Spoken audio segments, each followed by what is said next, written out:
You're listening to CRV's Better Herd podcast, brought to you in partnership with the New Zealand Dairy Exporter.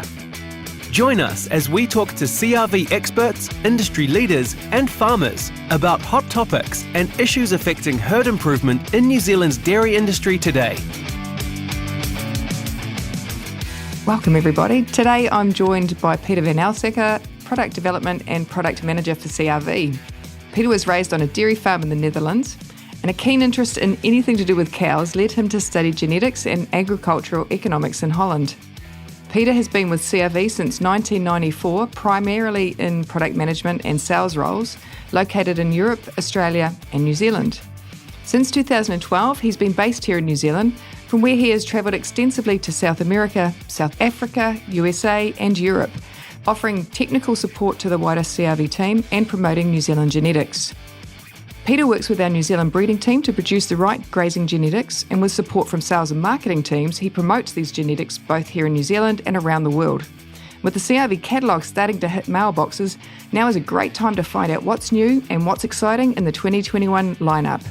And we're going to discuss how CRV are adapting to changes in the industry. Before we do that though, Peter, let's talk briefly about last year. Despite the interruptions from COVID, how did the season pan out for CRV? Thanks, Rosana. Yeah, it certainly was a different year last year. Personally, I didn't think it was that bad because I didn't get to travel and in return got to spend a lot more time in New Zealand. So that was good. From a CRV business perspective, it was actually not that different because our customers are all in the essential industry. So are we by default. And so we were still very busy. From a customer demand perspective, it's no longer a case of one size fits all. What we're seeing is that farmers are looking for different things. They're demanding sex semen and genetic solutions that are minimizing the environmental footprint and also improve animal welfare. So that's quite a change. In the past, many farmers ordered their semen based on what they did in the previous year, and discussions with our customers were based on that. Now, our people are having discussions with their farmers on the challenges and the compliance challenges, especially that they have. And then they use the herd recording data to look at, okay, what animals and what parts of the herds are performing to standards and how they can make improvements for these animals and create herds that are better performing. Our farmers, because of that, are looking at a wider range of options from our breeding program. They're looking at sex semen, I already mentioned that, but our low-end sires continue to be popular, polled sires and dairy beef. They are all new trends. So CRV has a reputation for specialising in those nominated breeding decisions and breeding options. Where do the farmer or herd owner choose these bulls for? Like, how do they select the bulls for the cows? And is this still a focus for CRV? Yeah, we're known as the company that specializes in nominated breeding. Our farmers, our customers have a focus and a keen interest in genetics, and they're looking at individual bulls and bulls to offer particular traits, indexes, but also, as I mentioned before, solutions for compliance and welfare challenges. And that's where we sit down with them, go through the bulls, and then look at what they offer and put a team together. And now what we see is that the actual cow side, the herd performance comes in more, and that's also why we've invested in the MyHerd herd performance system to support that and to look at the cow data to come with better solutions. I suppose the challenge, though, is balancing that precision breeding without adding too much complexity, especially with farmers who've got so much else going on. How do you do that? How do you support those farmers that want to kind of do that precision, but really without the added complexity of it? Yeah, no, that's a very good point. Again, one size doesn't fit all. Not everyone has a super keen interest in the individual bulls. They have an interest in improving their herd, but more from a herd perspective. So then they know broadly what are the traits that they want to improve and the direction they want to go, but they don't want to have to worry about, okay, what bulls do I pick or what bulls do I use on what cows? So that's where the Automate product comes in. It really allows them to create direction on the breeds that they use, the traits that are important, and the Automate team will then do the rest for them. So I've seen the latest 2021 Herd Solutions Catalogue, which is out now, but you're the expert. So can you take us through some of the highlights and some of the standouts from the portfolio this year? The portfolio is full of new stuff. And I guess when you're in sales, it is important. We love new stuff. Yes, we do, and our customers do too. So we have 19 new graduates in our catalog, 15 new genomic InSires, and also 13 new global sires. So lots of new sires that add new traits, new pedigrees to diversify the portfolio. When you look at the National Breeding Objective, the BW, and our representation on the RES list, it's as strong as ever. I'd say that it's probably a bit stronger than it has been. We have the number one sire of all breeds, Connacht, that's been around for a couple of years and really showing what he can do. We've got two new jerseys in Dominator and Quickly that will add different bloodlines with lots of efficiency. A new crossbred bull, Gurkha, who is number 7 on the list. And with Alias and Bess, we have two new bulls in the top Frisian list. Alias is number 2. Both bulls that have great traits, but also Alias and Bess are on the low-end team. Lennon, who was there last year, is on the FE team. Also shows that these bulls are not just great index bulls, but also have other traits that help support compliance or other issues. And then in the genomics, we have a whole range of new bulls. As I said, we have 15 new ones, and they are there to help with the index, new bloodlines, and they're becoming more and more popular. Farmers are they have more confidence in the genomics. The genomic predictions are becoming more accurate, and these genomic bulls are by rights have higher genetic merit. So that's where we can see that that's going to grow in the future, more genomic bulls. And we have a really great group of bulls there. So with so many new shiny toys coming onto the market, it must be quite hard to not choose everything and to make some really tough decisions on who doesn't make the cut. Yeah, the putting the portfolio together is becoming more challenging. And also with these new genomic bulls coming on, I guess the life cycle of bulls is not as long as what it used to be. That's something that our people in the field are challenged by, but also farmers at times. So yeah, changes can be challenging at the best of times. And especially as the market changes too. I mean, we've just had the Fonterras come out with the Cooperative Difference Initiative that will obviously impact the bulls potentially that you start to breed for going forward. So how is that going to impact decisions around what genetics are used and how they're used, and how can they help farmers to work towards those cooperative difference initiatives? It's an exciting development. It's great to see processors getting involved in on this side and showing direction of what they're expecting from their suppliers. And this is all around improving environmental compliance, improving animal welfare, and creating a healthy product in a sustainable way. We've in our breeding program for quite a number of years already put emphasis on what we call these innovative traits. That's where low end comes from. That's where our facial eczema team comes from. That's where our pulse genetics come from. And we see that the interest from processors to help farmers that go that way is growing. And with that, the farmers are more interested in thinking about different traits and look at different concepts for their herd and to improve their herd. And all I can say is that in some ways we're already there. We are already offering product that in the case of Fonterra can help farmers to comply with that new initiative. And we are working hard in our breeding program to offer more and better product in that range.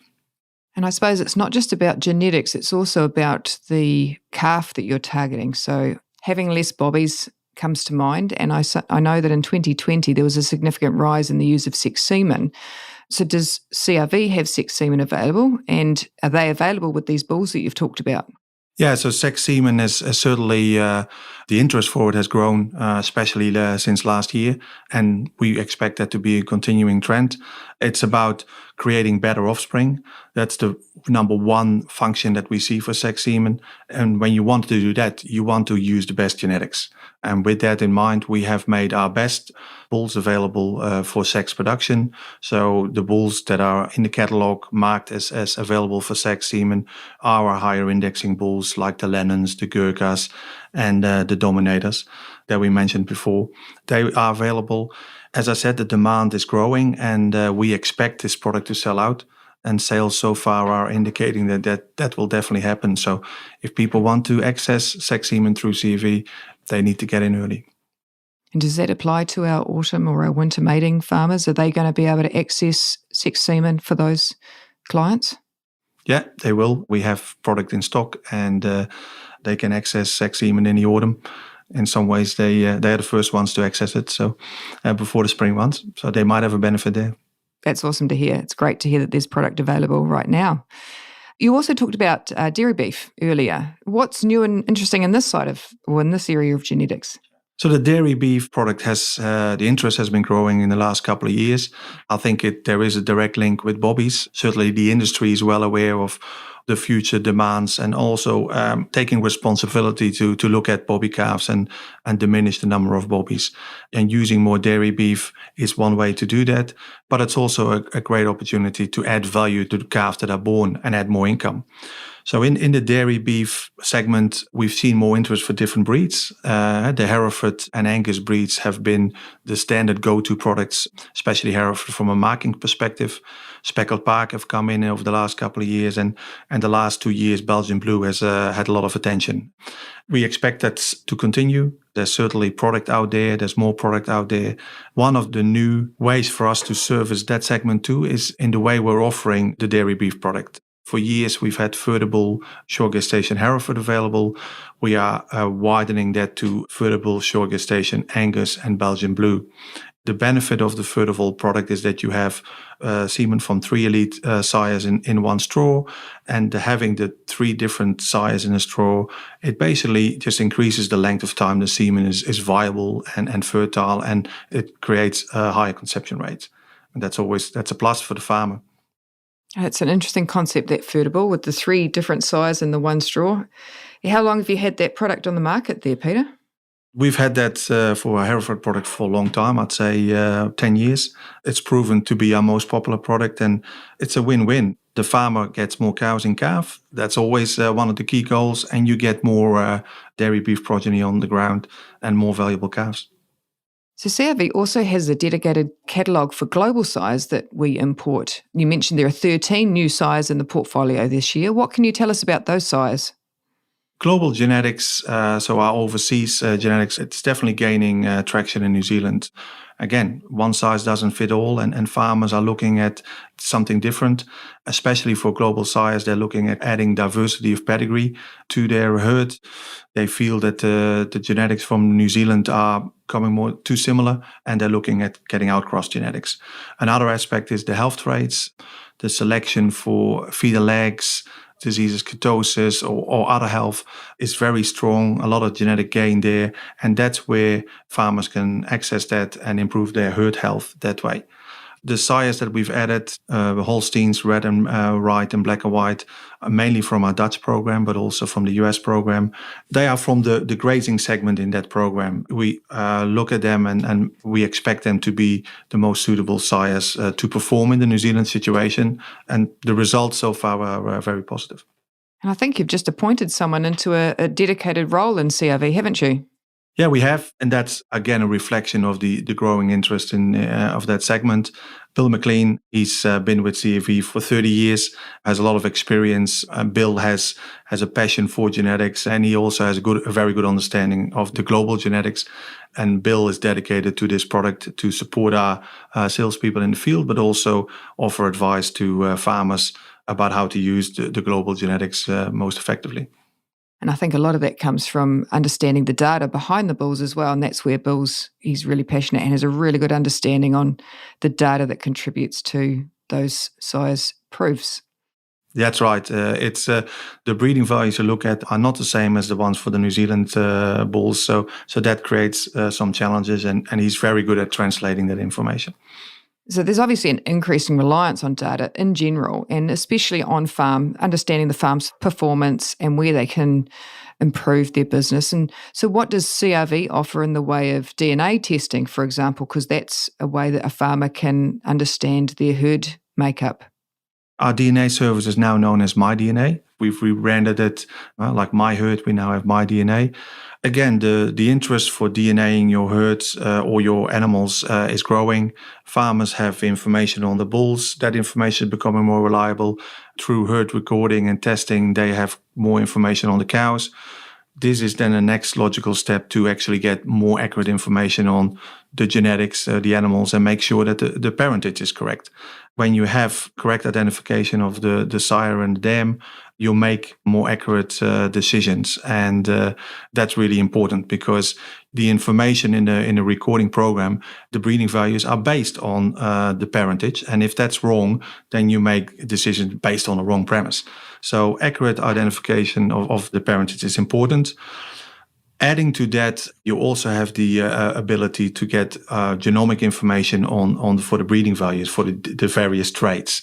Just like with genomic sires, with bulls having genomic breeding values, you can also have genomic breeding values for the cows. That adds more reliability to those breeding values for the cows or the calves. And that, again, allows for more accurate decision making. And we can see with the future where there is pressure on the cow numbers. And also then in that situation, the animals you rear, you want them to be the best ones. You want them to be the right ones. So decision-making will be brought forwards, and My DNA allows that to happen. You can make decisions at a much earlier age on the animals that you want to breed from and you want to rear to add to your herd. Dairy farming in New Zealand certainly is getting complex. The cost of compliance, the general cost of doing business, not to mention the impact of how the public perceive us. So how we address these challenges certainly gives us an opportunity to create value-add products on the global market. This is evident in the initiatives that supply companies are implementing. For example, Synlay's Lead with Pride, Fonterra's cooperative difference structure, rewarding farmers for doing the right thing, creating a product with a good story. The focus on environmental compliance and animal welfare can be supported by genetics. CRV has invested heavily in finding genetic solutions, which is evident in this year's catalogue. Breeding FE tolerance into your herd, and the easy option of using polled bulls to avoid dehorning calves. It's exciting to see the innovations that CRV continue to bring to market, and I'd like to thank you, Peter, for sharing a bit of that with us today. You're welcome, Rosana. It's a great time we live in. It's exciting, it's challenging, but we believe that we can add more solutions, genetic solutions to the portfolio to help farmers meet the challenges, today's challenges, but also the future challenges, because genetics is all about the future. We always have to think 5 years ahead, and we try to do that as well as we can. Thank you.